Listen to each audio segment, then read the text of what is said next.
ఆ రోజు అల్లాహ్ తబారక్ వ తఆలా ఎవరికైతే నీడను కడిపిస్తాడో ప్రళయ దినం నారు, వాళ్ళలో ఆ ఇద్దరు కూడా ఉన్నారు. ఎవరు వాళ్ళిద్దరు?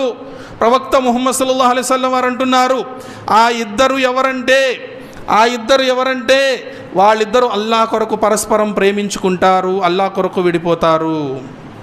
ఇజ్తమా అలై వ తఫర్రక అలై. వాళ్ళ మధ్యలో వ్యాపారం లేదు, చుట్టరికం లేదు, ఏ సంబంధాలు లేవు, కేవలం అల్లాహ్ కోసం కలుస్తారు. ఒకవేళ వాళ్ళలో విభేదం వచ్చినా ధర్మ విషయంలోనే విభేదం వస్తుంది. నమాజ్ నై పడతా హై అబ్బా, మై బీ ఉస్కే సాత్ రహేతో బేనమాజీ హోయాతో. చెప్పాను, వినడం లేదు. ఇంకా వాడు హరాం తింటున్నాడు, ఇంకా నేను వాడితో స్నేహం చేయను. ఇటువంటిదే విభేదం అంటే.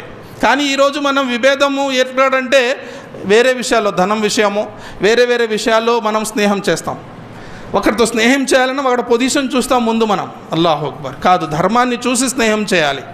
ధర్మాన్ని చూసి మనము అతన్ని దగ్గర అవ్వాలి. లేకపోతే మనం దూరమైనా కూడా దానికి కారణం ధర్మమే అవ్వాలి. కాబట్టి